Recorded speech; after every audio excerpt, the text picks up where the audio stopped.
ஹல்லேலூயா. நம்முடைய பிதாவாகிய தேவனாலும் கர்த்தராகிய இயேசு கிறிஸ்துவினாலும் உங்களுக்கு கிருபையும் சமாதானமும் உண்டாவதாக. பிரியமானவர்களே, நாம் சிலுவை பற்றின உபதேசத்தை ஒவ்வொரு பாகமாக தியானித்து கொண்டு வருகிறோம். அநேக காரியங்களை கர்த்தர் நமக்கு வெளிப்படுத்தி கொண்டு வருகிறத நம்ம பார்த்து கொண்டு வருகிறோம்.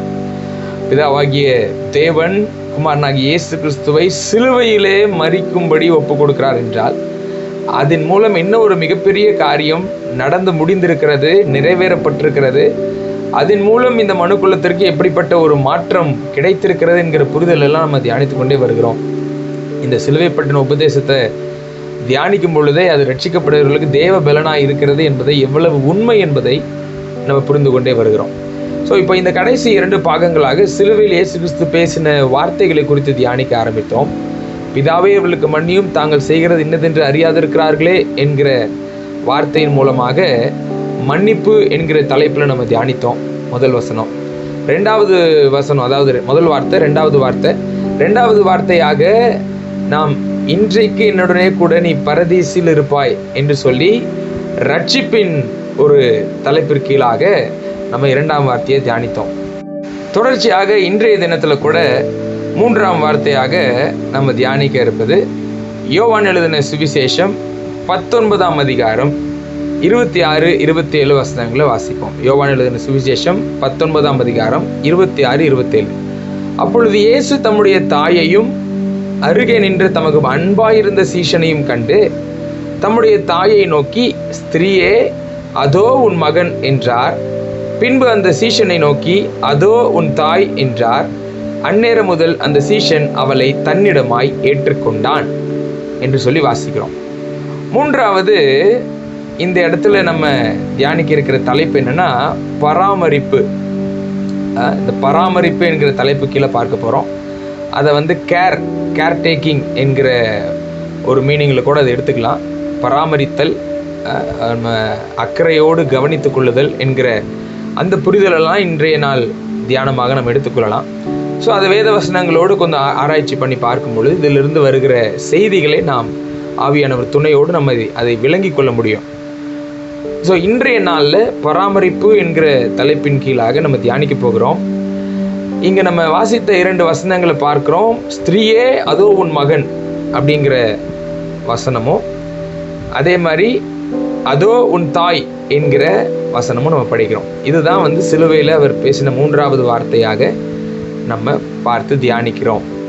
சரி, இந்த வசனங்களை புரிந்து கொள்வதற்கு இப்பொழுது அந்த இடத்தில் இருக்கிற பேக்ரவுண்ட் ஸ்டோரியை நம்ம முதல்ல புரிந்து கொள்ளணும். அப்பொழுதுதான் இதை பற்றி தெளிவான ஒரு விளக்கத்தை நம்ம புரிந்து கொள்ளலாம். சரிங்களா? ஸோ அதற்கு முதல்ல இந்த சூழ்நிலையில் இயேசு கிறிஸ்துவானவர் இந்த இடத்துல அவருடைய தாயானவரை பார்க்கிறார் என்கிற ஒரு சூழ்நிலை வருகிறது. அது நமக்கு தெரியும். ஏன்னா இப்போ அவர் சிலுவையிலே தொங்கிக் கொண்டிருக்கிறார். தூரத்தில் தான் எல்லாரும், கொஞ்சம் தூரமாக, ரொம்ப சிலுவைக்கு அருகில் யாரும் நிற்க முடியாது, கொஞ்சம் தூரத்தில் எல்லாரும் நின்று, ஜனங்கள் எல்லாரும் நின்றுட்டுருப்பாங்க. ஸோ அந்த இடத்துல நின்று பார்க்கும்படியாக இருக்கிறது.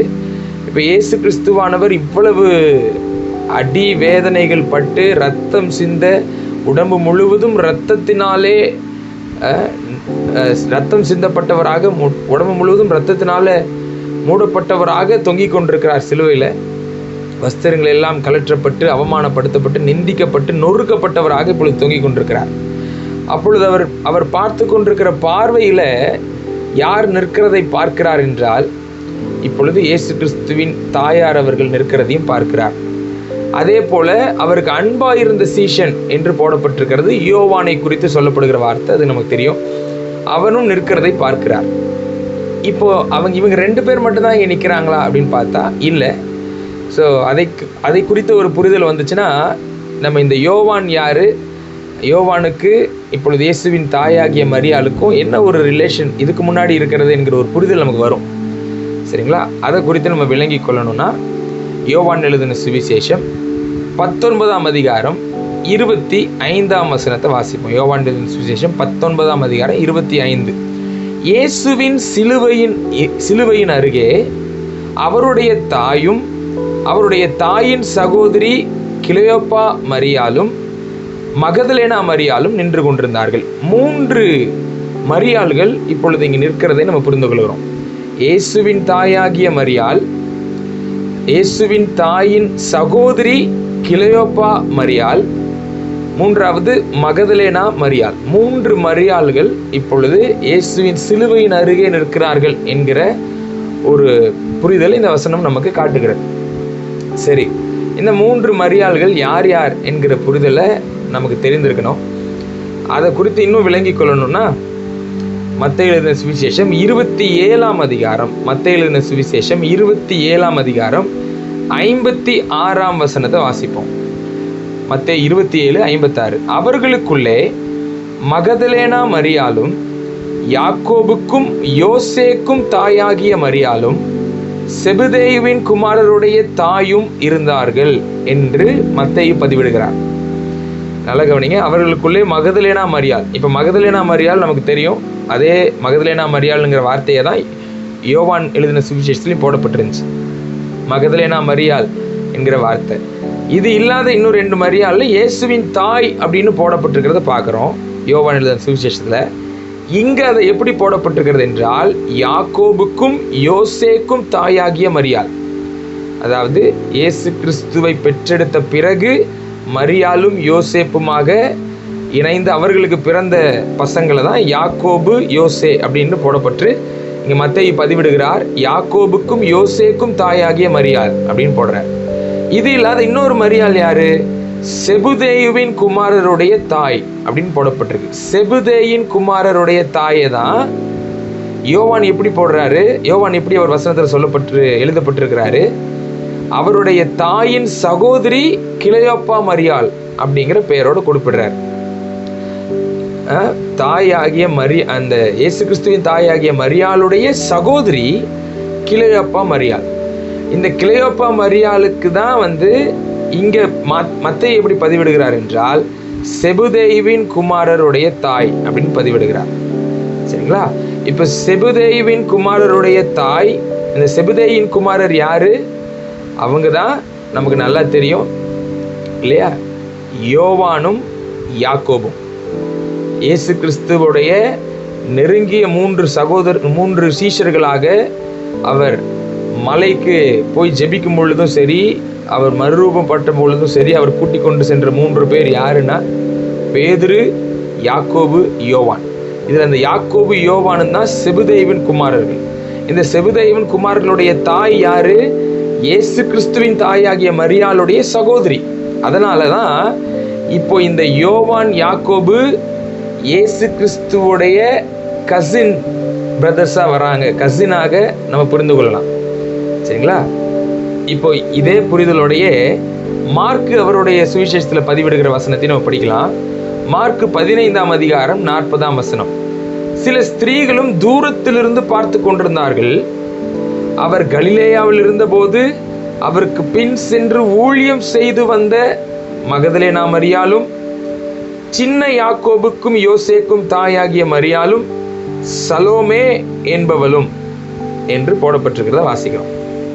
இப்போ எங்கேயும் என்ன வசனத்தில் என்ன பதிவு பண்ணப்பட்டிருக்கிறது என்றால், மகதலேனா மரியாள் என்கிறத அப்படியே குறிப்பிடப்பட்டு போடப்பட்டிருக்குது இல்லையா?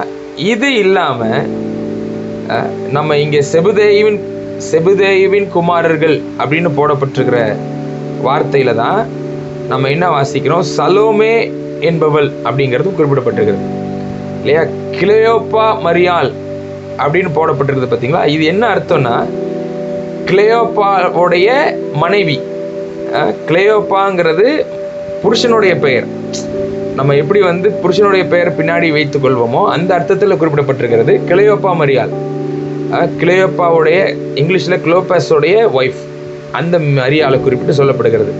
அந்த குளோபஸோடைய ஒய்ஃப், அதாவது கிளையோப்பாவுடைய மனைவி ஆகிய மரியாள், அவளுக்கு இன்னொரு பெயர் உண்டு.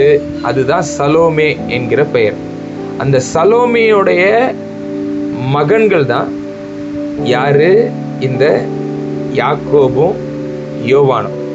இந்த யாக்கோபு யோவான்ல தான் இப்போ நம்ம புரிந்து கொள்ளலாம், அந்த யோவான் இப்பொழுது அருகிலே நிற்கிறான்.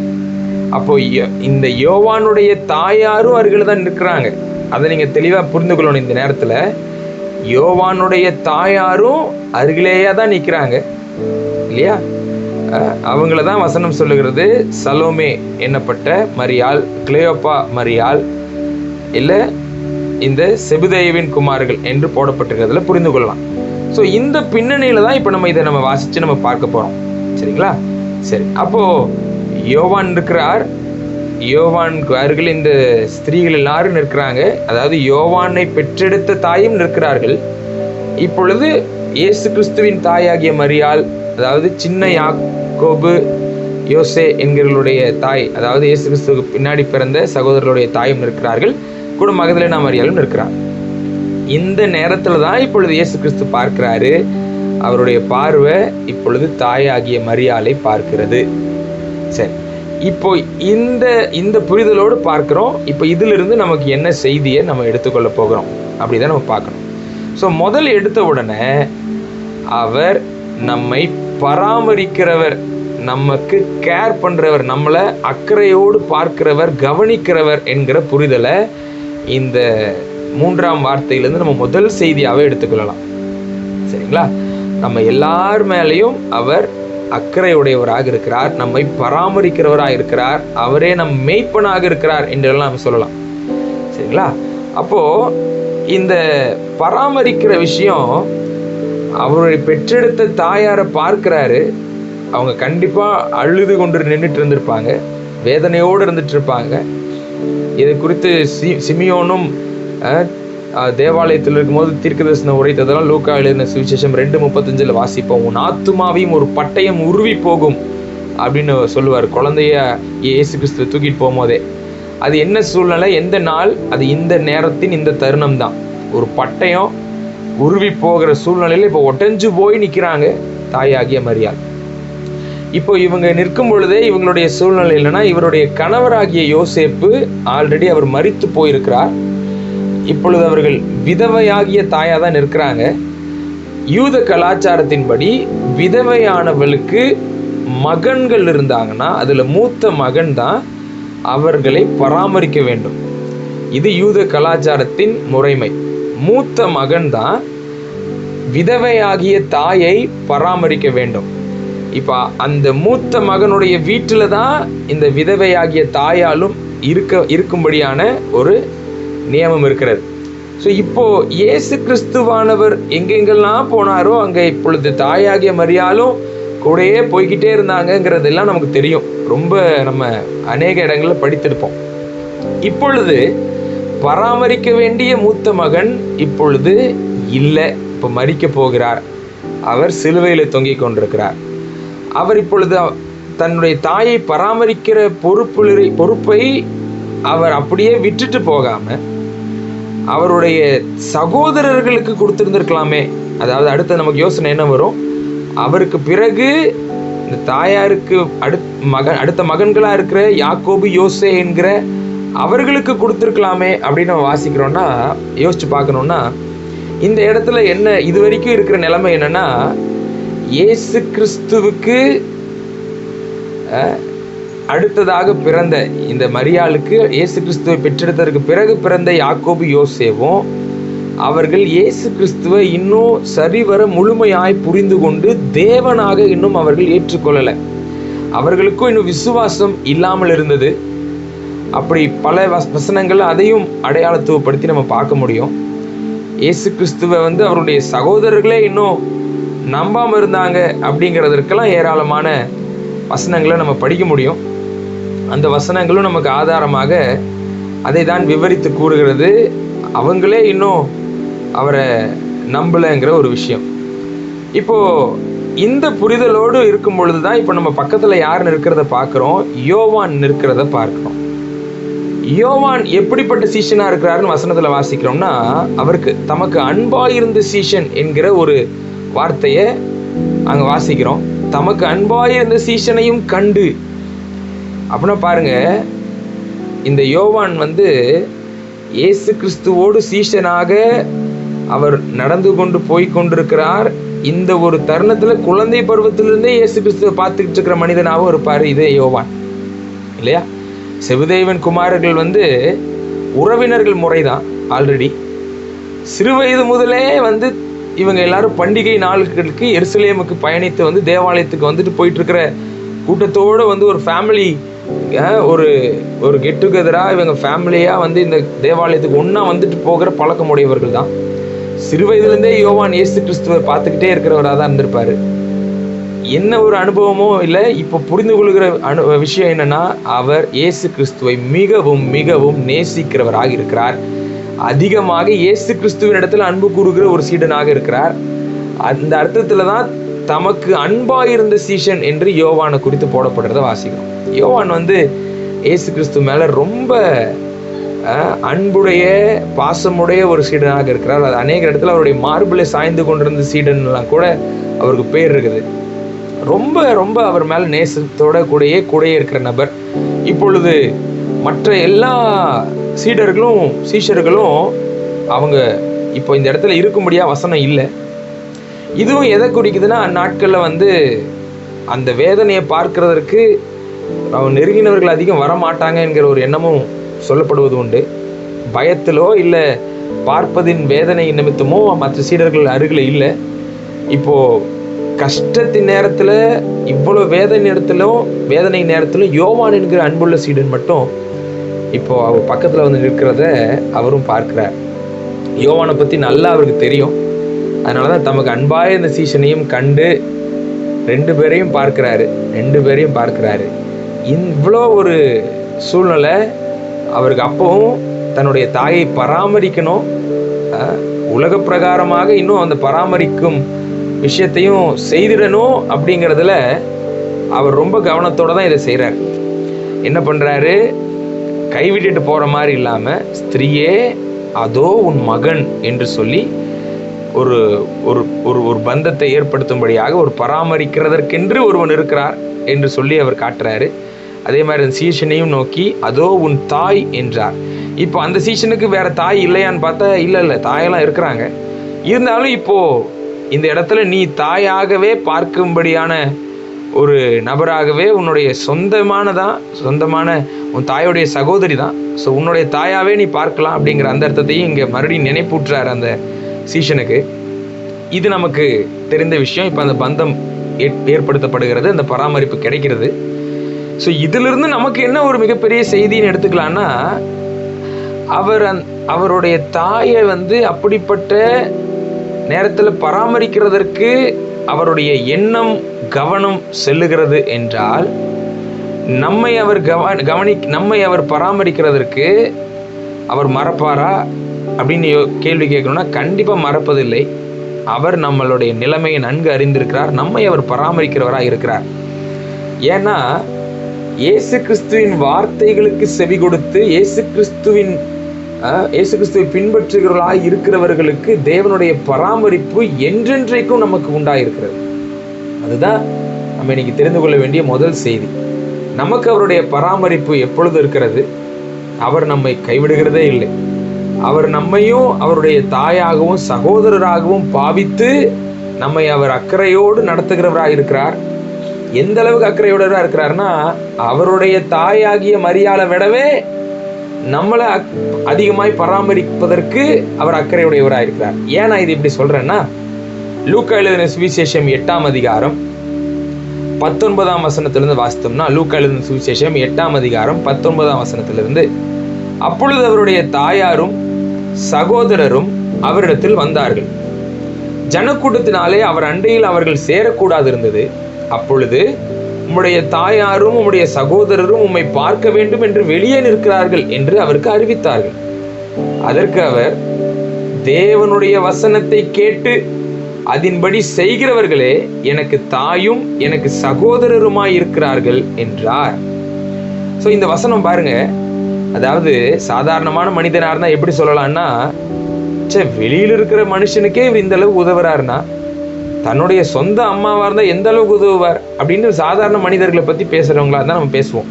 ஆனா இயேசு கிறிஸ்துவை பத்தி பேசுறதா எப்படின்னா, தன்னுடைய சொந்த அம்மாவுக்கே இப்படி செய்யறாருன்னா வெளியில் இருக்கிறவங்களுக்கு இன்னும் எவ்வளவுதான் செய்வார் அப்படிங்கிற மாதிரி தான் பேச வேண்டியதா இருக்கும். ஆண்டவர் காட்டுற அன்பு அந்த அளவுக்கு இருக்குது, அவருடைய பராமரிப்பு அப்படி இருக்கிறது. அப்படின்னாலதான் இந்த வசனத்தில் நம்ம வாசிக்கிறோம், உம்முடைய தாயாரும் உம்முடைய சகோதரரும் உம்மை பார்க்க வேண்டும் என்று வெளியே நிற்கிறார்கள் சொல்லும் போது எல்லா மனிதர்களுக்கும் ஒரு விஷயத்தை அவர் விவரிக்கிறாரு. என்னுடைய தாய், என்னுடைய சகோதரர் என்று நான் யார்கிட்ட ரொம்ப உரிமை கொண்டாடுவேன்னா, தேவனுடைய வசனத்தை கேட்டு அதன்படி செய்கிறவர்களே எனக்கு தாயும் எனக்கு சகோதரருமாய் இருக்கிறார்கள். அப்போ இன்றைய தினத்துல முதல் பாடமாக நம்ம எடுத்துக்கொள்ள லெசனா என்ன எடுத்துக்கொள்ளலாம்னா, அவருடைய வசனத்தை கேட்டு அதன்படி செய்யறதற்கு அர்ப்பணிக்கிறவர்கள் மேல தேவனுடைய பராமரிப்பு அதிகமாய் வருகிறது. தேவனுடைய பராமரிப்பு அவருடைய தாய், அவருடைய சகோதரர்கள் போல இணையான ஒரு பராமரிப்பு நமக்கு கிடைக்கிறது என்பது முதல் லெசன். ரெண்டாவது, இதே குறிப்பில் நம்ம என்ன எடுத்துக்கலாம்னா, இயேசு கிறிஸ்து இந்த பராமரிக்கும் வேலையை சிலுவையில தொங்கினபடி அவர் கையில் ஆணி அடிக்கப்பட்டிருக்கிறது, கால்களில் ஆணி அடிக்கப்பட்டிருக்கிறது. அந்த இடத்துல ரத்தம் சொட்ட சொட்ட அவர் தொங்கிக் கொண்டிருக்கிறார். அவருடைய நிலைமை மோசமான நிலைமையில் இருக்கிறது. அந்த நேரத்துல ஒரு மனிதனாக பார்க்கிற நேரத்துல அவர் நிலைமையே ரொம்ப மோசமா தொங்கிட்டு இருக்கிறாரு. அவர் நினைத்தா அவர் என்ன அற்புதம் வேணாலும் செய்ய முடியும். ஆனா நம்ம அந்த நிலைமையை யோசிக்கும் பொழுது அவர் அங்கு ஒரு மனிதனாக, அவர் முழுவதும் தேவன் முழுவதும் மனிதன். இப்பொழுது அந்த மனிதனின் பார்வையில பார்க்கும் பொழுது ஒன்றுமே முடியாதபடி தொங்கிக் கொண்டிருக்கிறார். இப்பொழுது அந்த நேரத்திலேயே பராமரிக்க நினைப்பும் பராமரிப்பதற்கான வார்த்தையும் அவர் வாயிலிருந்து வருகிறது.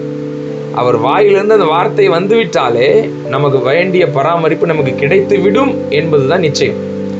இப்போ நம்ம புரிந்து கொள்ள வேண்டிய விஷயம் என்னன்னா, ரெண்டாவது பாடம் என்னன்னா, சிலுவையில் அவர் அப்படிப்பட்ட கஷ்டமான நிலைமையிலிருந்தும் பராமரிப்பதற்கான வார்த்தையை அனுப்புகிறவராய் இருப்பாரே. ஆனால் இப்பொழுது இயேசு கிறிஸ்து பிதாவின் வலது பாசத்துல சிங்காசனத்தில் அமர்ந்திருக்கிறார். ராஜாதி ராஜாவாக சர்வ வல்லமை படைத்தவராக அவர் அமர்ந்திருக்கிறார். இப்பொழுது அவர் நம்மை பராமரிப்பதற்கு எவ்வளவு வல்லமை படைத்தவராக இருக்கிறார் என்பதுதான் ரெண்டாவது லெசன். இன்னைக்கு நமக்கு வேண்டிய பராமரிப்பு நமக்கு கிடைக்காம இருக்கிறதா? கவலையே இல்லை. இன்னைக்கு இந்த வார்த்தையை விசுவாசிங்க. உங்களை அவர் பராமரிப்பதற்கு அவர் சர்வ வல்லமை படைத்தவராக இருக்கிறார். அது புரிந்து கொள்ளணும்னா அப்போஸ்தலனாகிய பவுல் எபேசு சபைக்கு எழுதின வசனத்தை நம்ம வாசிப்போம் பாருங்க. எபேசியர் 1ஆம் அதிகாரம் 15ஆம் வசனத்திலிருந்து வாசிப்போம். எபேசியர் 1ஆம் அதிகாரம் 15ஆம் வசனத்திலிருந்து.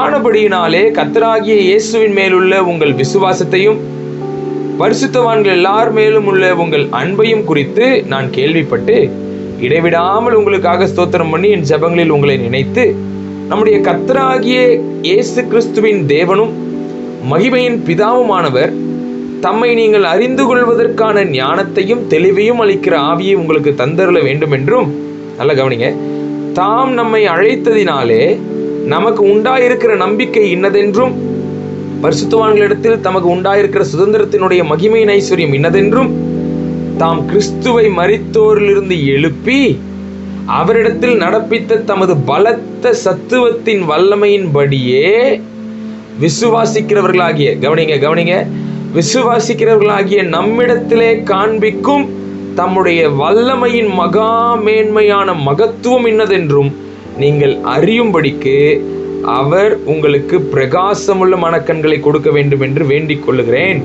எல்லா துரைத்தனத்துக்கும் அதிகாரத்திற்கும் வல்லமைக்கும் கர்த்தத்துவத்துக்கும் இம்மையில் மாத்திரமல்ல மறுமையிலும் பேர் பெற்றிருக்கும் எல்லா நாமத்துக்கும் மேலாய் அவர் உயர்ந்திருக்கத்தக்கதாக அவரை உன்னதங்களில் தம்முடைய வலது பாசத்தில் உட்காரும்படி செய்து, எல்லாவற்றையும் அவருடைய பாதங்களுக்கு கீழ்ப்படுத்தி, எல்லாவற்றாலும் நிரப்புகிறவருடைய நிறைவாகிய சரீரமான சபைக்கு அவரை எல்லாவற்றுக்கும் மேலான தலையாக தந்தருளினார். இந்த வசனங்கள்ல நீங்க இன்னொரு முறை கூட எடுத்து வாசிச்சீங்கன்னா, பிதாவானவர் இயேசு கிறிஸ்துவை மரித்தோரிலிருந்து எழுப்பி, அந்த எழுப்புறதற்கே ஒரு வல்லமை, அதிகமான வல்லமை கொடுக்கப்பட்டிருக்கிறது. உயிர்த்தெழுதலின் வல்லமை கொடுக்கப்பட்டு இப்போ அவர் இம்மையில் மாத்திரமல்ல மறுமையிலும் அவரே எல்லாவற்றுக்கும் மேலாக அமர்த்தகதவனமாய் உன்னதங்களிலே அவர் வலது பாசத்திலே உட்காரும்படி செய்திருக்கிறார். எல்லாவற்றையும் அவருடைய பாதங்களுக்கு கீழ்ப்படுத்தியிருக்கிறார். இப்பொழுது அவர் அங்கு போய் அமர்ந்ததற்கு அப்புறம் இப்போ அவர் அப்படிப்பட்ட நபர்களாக இருக்கிறார்.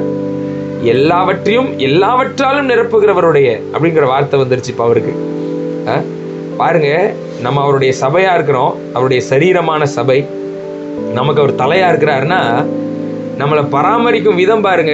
இப்போ எல்லாவற்றாலும் நிரப்புகிறவராக இருக்கிறார் அவர்.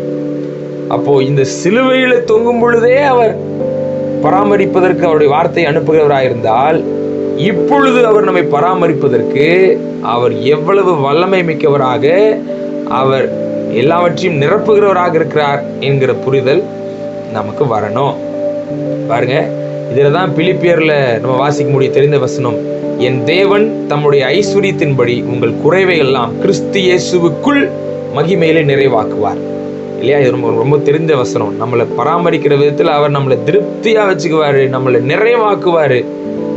உங்க வாழ்க்கையில இன்னைக்கு உங்களை பராமரிக்கிறதற்கு யாரும் இல்லைன்னு நினைக்கிறீங்களா? இல்லை உங்களுடைய வாழ்க்கை நிலைமையே மோசமாயிட்டு இருக்குதுன்னு நினைக்கிறீங்களா? இல்லை, விசுவாசிங்க. உங்களுடைய நம்பிக்கை வீண் போகாது. ஆண்டவராகிய இயேசு கிறிஸ்து இப்போ நிறைவாக்குகிறவராக இருக்கிறார் அவருடைய ஐஸ்வர்யத்தின்படி. இன்னொரு வசனத்தையும் நம்ம வாசிக்கணும்னா, ரோமர் 10:12 வசனத்தை வாசிச்சோம்னா பவுல் சொல்றாரு பாருங்க, யூதன் என்றும் கிரேக்கன் என்றும் வித்தியாசமே இல்லை, எல்லாருக்கும் கர்த்தரானவர் தம்மை தொழுது கொள்ளுகிற யாவருக்கும் ஐஸ்வர்ய சம்பன்னராயிருக்கிறார். ஹல்லேலூயா. இது நமக்கு நிறைவை உண்டாக்குது பாருங்க இந்த வசனம். இப்போது அவர் யூதன் என்று கிரேக்கன் என்றா இல்லை, அன்னைக்கு நடந்துச்சுங்க. அன்னைக்கு அவருடைய யூத ஜனங்களுக்காக அவர் ரத்தம் சிந்தினாரு, அவர் அவங்கள பராமரிச்சாரு. இன்னைக்கு நாங்க எப்படி? இல்லை, யூதன் என்றும் கிரேக்கன் என்றும் வித்தியாசமே இல்லை, எல்லாருக்கும் கர்த்தரானவர், நமக்கும் அவரே கர்த்தரா இருக்கிறார். அவர் நம்மை பராமரிக்கிறவராய் இருக்கிறார், அவர் ஐஸ்வர்ய சம்பன்னராய் இருக்கிறார் என்கிற புரிந்து கொள்வோம். இதுதான் 2வது லெசன். 3வது ஒரு லெசன் இருக்குது, அதை நம்ம புரிந்து கொள்ள போறோம். 3வது லெசன் என்ன அப்படின்னா, நான் முன்பதாக சொன்னது போல யோவானும் இப்பொழுது இயேசுவின் தாயாகிய மரியாலும் ஆல்ரெடி அவர்கள் ரிலேட்டிவ்ஸ் மாதிரி இருந்தாலும், இந்த இடத்துல நமக்கு எதை ஒரு அடையாளமாக இயேசு கிறிஸ்து காட்டி கொடுக்கிறார் என்றால், ஒரு ஆவிக்குரிய குடும்ப இணைப்பு, ஆவிக்குரிய ஒரு ஐக்கியம், ஒரு பந்தம். இதை இந்த இடத்துல புரிந்து கொள்கிறோம். இப்போ இந்த இடத்துல சீஷன் என்றுதான் சொல்லப்பட்டிருக்கே தவிர உறவினராக யோவானன் இங்கே விவரித்து கூறல. என்ன அர்த்தத்திலே சொல்லப்படுகிறது? தமக்கு அன்பா இருந்த சீஷன், இப்போ இங்க தாயார். இந்த அர்த்தத்தில் என்ன புரிந்து கொள்கிறோம்னா, கிறிஸ்துவின் மூலமாக வருகிற ஒரு உறவு, கிறிஸ்துவின் மூலமாக வருகிற தாயார், கிறிஸ்துவின் மூலமாக வருகிற மகன். இந்த அர்த்தத்துல பார்க்கிறோம். இதை தான் நம்ம இப்ப சபைக்குள்ள அனுபவிக்கிறோம். சர்ச் கிறிஸ்துவின் சபையார் என்று சொல்லப்படும் பொழுது, கிறிஸ்துவின் சபைக்குள்ளே நமக்கு தேவன் தாயாராக சிலரையும், தகப்பனார்களாக சிலரையும், மகன் போன்ற மகள் போன்ற சிலரையும், சகோதர சகோதரிகளாக சிலரையும் குடும்பமாக வைத்திருக்கிறார். நம்மளை அவரே நம் குடும்பமாகிய சபைக்கு தலையாயிருக்கிறார் இல்லையா? அவர் மூலமாக தான் இப்ப நம்ம ஸ்பிரிச்சுவல் ஃபேமிலியா இருக்கிறோம், புது ஒரு குடும்ப பிணைப்பாக இருக்கிறோம் இல்லையா? இதை நம்ம புரிந்து கொள்ளணும்னா கூட, ஒரு டைம் ஒரு வாலிபன், ஐஸ்வர்யனான ஒரு வாலிபன் ஒரு பெரிய பதவியில் இருந்த ஒரு வாலிபன் நித்திய ஜீவன் சுதந்திரத்துக்குள்ள நான் என்ன செய்யணும்னு கேட்கும் பொழுது கூட, உன்னுடைய ஆஸ்திகளை எல்லாம் விற்று தரித்திரர் கொடுத்துட்டு என்னை பின்பற்றிவான்னு ஆண்டவர் சொல்வார். அதுக்கப்புறம் அவன் துக்கம் அடைந்தவனாய் போயிடுவான். அதுக்கப்புறம் ஐஸ்வர்யவான்கள் பரலோக ராஜ்யத்துக்கு பிரவேசிக்கிறது எவ்வளவு அரிதா இருக்குது பாருங்க அப்படின்னு ஆண்டவர் சொல்வாரு. உடனே பேதுரு ஒரு கேள்வி கேட்பார். பேதுரு என்ன கேள்வி கேட்பார்னா, அதை நம்ம வாசிக்கணும்னா வாசிச்சு கூட நம்ம முடிக்கலாம். மார்க் எழுதின சுவிசேஷம் 10ஆம் அதிகாரம் 28. மார்க் எழுதின சுவிசேஷம் 10ஆம் அதிகாரம் 28ஆம் வசனம். அப்பொழுது பேதுரு அவரை நோக்கி, இதோ நாங்கள் எல்லாவற்றையும் விட்டு உம்மை பின்பற்றினோமே என்று சொல்லத் தொடங்கினார். நாங்க எல்லாத்தையும் விட்டுட்டு உம்மை பின்பற்றினோமே, எங்க நிலைமை என்ன அப்படிங்கிற மாதிரி. அதற்கு இயேசு பிரதித்திரமாக, என் நிமித்தமாகவும் சுவிசேஷத்தின் நிமித்தமாகவும் வீட்டையாவது, சகோதரரையாவது, சகோதரிகளையாவது, தகப்பனையாவது, தாயையாவது, மனைவியையாவது, பிள்ளைகளையாவது, நிலங்களையாவது விட்டவன் எவனும் இப்பொழுது இம்மையிலே துன்பங்களோடே கூட 100 தனையாக வீடுகளையும், சகோதரரையும், சகோதரிகளையும், தாய்களையும், பிள்ளைகளையும், நிலங்களையும், மறுமையிலே நித்திய ஜீவனையும் அடைவான் என்று மெய்யாகவே உங்களுக்கு சொல்லுகிறேன் என்று சொன்னார். இது இங்க மட்டும் இல்லை, இன்னொரு சுவிசேஷங்களும் இருக்குது. புரிந்து கொள்ளுகிற விஷயம் என்னன்னா, 100 தனையா வீடு, 100 தனையா சகோதரர் சகோதரிகள், 100 தாய், 100 பிள்ளைகள், 100 நிலமா? இது என்ன அர்த்தம்? என்ன அர்த்தம் புரிந்து கொள்ள முடியுது. ஆவிக்குரிய குடும்பங்களாக கிறிஸ்துவ மூலமாக இருக்கிற நமக்கு தெரிந்த அத்தனை குடும்பங்களுமே இப்பொழுது கிறிஸ்துவின் மூலமாக நமக்கு உண்டாயிருக்கிற உறவினர்கள். உண்டாயிருக்கிற குடும்பங்கள் இல்லையா? இந்த அர்த்தத்துல போடப்பட்டிருக்குதுங்க. சகோதரர், சகோதரிகள், தாய்கள், பிள்ளைகள் எல்லாம் நமக்கு உறவினர்களாகவே பார்க்கிறோம். தேவன் அப்படிப்பட்ட ஒரு பந்தத்தை ஏற்படுத்தி வச்சிருக்கிறார். அப்போ கிறிஸ்துவுக்குள்ள இன்னைக்கு யாருமே தனியாக உணர வேண்டிய அவசியமே இல்லை. கிறிஸ்துவுக்குள்ள ஒருவர் வந்திருக்கிறாங்கன்னா அவங்க ஒருவேளை உலகமே அவங்கள ஒதுக்கி இருந்தாலும், உலகத்துல அவங்க விதவையாயிருந்தாலோ, உலகத்துல அவங்க பெற்றோரால கைவிடப்பட்டவங்களோ இல்ல பிள்ளைகளால கைவிடப்பட்ட பெற்றோரோவா இருந்தா கூட கிறிஸ்துவின் மூலமாக அவர்களுக்கு ஒரு பராமரிப்பு உண்டாகிறது. அந்த பராமரிப்பு பாருங்க, ஒரு குடும்பத்திற்குள்ள வருகிற உணர்விலே அவர்கள் பெற்றுக்கொள்கிறவர்களாய் இருக்கிறார்கள் இல்லையா? அப்போ இப்படிப்பட்ட ஒரு அனுபவத்துக்குள்ள வந்துடுறாங்க. இந்த ஒரு பாக்கியத்தை பெற்றுக்கொள்றாங்க. இதுதான் நம்மளுடைய தேர்ட் லெசனா இன்னைக்கு எடுத்துக்கொள்ளலாம். நம்ம எல்லாரும் நம்மளுடைய ஆவிக்குரிய குடும்பமாய் சபையாரை பார்க்கிறோமா? அப்படிப்பட்ட ஒரு பந்தத்தோடு எல்லாரோடும் நம்ம பழகுறோமா? இணைந்திருக்கிறோமா? ஐக்கியப்படுகிறோமா? நம்ம சபை அப்படிதான் இருக்கணும். நம்ம சபையார் நம்ம குடும்பமாக இருக்கணும். ஒரே குடும்பமாகவும் அவர் தலையாக இருக்கும்படியாக சபை இருக்கணும். அதுவே கிறிஸ்துவின் மனவாட்டியாக இருக்கிற சபைக்கு அடையாளமா இருக்குது. அவருடைய சரீரமாகிய சபை அப்படின்னு நம்ம போடப்பட்டிருக்குது. அவருடைய சரீரம், அவருடைய அவயவங்களா நம்ம இருக்கிறோம். நம்ம எல்லாரும் ஒருவருக்காக ஒருவர் அந்த அன்பிலும் அரவணைப்பிலும் பராமரிப்பிலும் இருக்கணும் இல்லையா? லவ் அண்ட் ரெஸ்பான்சிபிலிட்டி, இது ரெண்டும் சபைக்குள்ள, இந்த ஆவிக்குரிய குடும்பத்துக்குள்ள இருக்கணும். ஒவ்வொருத்தர் மேலேயும் ஒவ்வொருத்தர் அன்பு காட்டுவதிலும், அதே போல ஒவ்வொருத்தரும் ஒவ்வொருவர் மேல அக்கறை எடுத்துக்கொள்வதிலும் ரெஸ்பான்சிபிலிட்டி எடுத்துக்கணும். ஐயோ அந்த குடும்பம் பாருங்க இப்பொழுது முடியாம இருக்கிறாங்க, நம்ம உடனே போய் அவங்களை விசாரித்து அன்பு காட்டணும், அவங்க முடிந்த உதவிகள் செய்து அவங்களை தூக்கி எடுக்கணும். இப்படி எல்லா விதங்களிலும் லவ் அண்ட் ரெஸ்பான்சிபிலிட்டியை சர்ச்சுக்குள்ள பார்க்க முடியும், ஒருத்தர் ஒருத்தர். அதனாலதான் ஒரு நல்ல சபைக்குள்ள ஐக்கியமாவது மிகப்பெரிய ஒரு பாக்கியமாக அமைகிறது. கிறிஸ்துவின் மூலமாய் பராமரிப்பு உண்டாகிறது. அப்போ கர்த்தர் இந்த வசனங்கள் மூலமாய் நம்ம இன்னும் ஆசீர்வதிப்பாராக. நம்மை பராமரிக்கிற தேவனவர், நம்மளை ஒருபோதும் அவர் கைவிடுகிறதே இல்லை. அவர் நம்மை எல்லாவற்றாலும் நிரப்புகிறவராக இருக்கிறார். நாம் ஜெபிப்போம். பரலோக பிதாவே, இன்றைய நாள்ல இந்த வசனத்தை நீர் எங்களுக்கு பேசியிருக்கிறீர். நன்றி. இந்த வார்த்தைகளை எங்கள் மத்தியிலே விளக்கி கூறுறதுக்காக நன்றி அப்பா. ஆவியானவரே, உம்முடைய கிருபையினாலே நீர் எங்கள் மத்தியில வெளிப்படுத்துகிற ஞானத்தினாலே ஆண்டவரே நாங்கள் அதிகமாய் புரிந்து கொள்ளுகிறோம். உம்முடைய வசனங்களில் உள்ள ஆழங்களை அறிந்து கொள்ளுகிறோம். தெளிவாய் நாங்கள் உம்மை அதிகம் புரிந்து கொண்டு உம்மிடத்தில் நெருங்கி வர எங்களுக்கு உதவி செய்யுங்க. உம்மை அதிகம் நேசிக்க நாங்களும் அன்பிலே அதிகமாய் உம்மிடத்திலே வந்து நெருங்கி வருவதற்கு எங்களுக்கு கர்த்தர் எங்களுக்கு கிருபை தாங்க. இன்னும் இழுத்து கொள்ளுங்கப்பா ஆண்டவரே. நாங்கள் அதிகமாய் நாங்கள் உம்மை நேசிக்கணும் ஆண்டவரே. இன்னும் அதிகமாய் உம்மிடத்துல நெருங்கி வர்றதுக்கு உதவி செய்யுங்க. எங்களை பராமரிக்கிற தேவன் நீர். நாங்கள் எந்த விதத்திலும் நாங்கள் கைவிடப்பட போவதில்லை, சோர்ந்து போக போவதில்லை. எங்களை தேவன் நித்தமும் நடத்துகிறவராயிருக்கிறீர். இம்மையில் மாத்திரமல்ல, மறுமையிலும் எங்களை ஆண்டவரே நித்திய ஜீவனை சுதந்திரிப்பதற்கு கர்த்தர் எங்களுக்கு தயை கொடுக்கிறவராக, ஐஸ்வர்ய சம்பனராக இருக்கிறீர். உம்முடைய பாதத்திலே அர்ப்பணிக்கிறோம். தொடர்ந்து வழி நடத்துங்க. மீட்பராக இயேசு கிறிஸ்து நாமத்தில் ஜெபிக்கிறோம் எங்கள் நல்ல பிதாவே. ஆமென், ஆமென். God bless you, brothers and sisters. God bless you.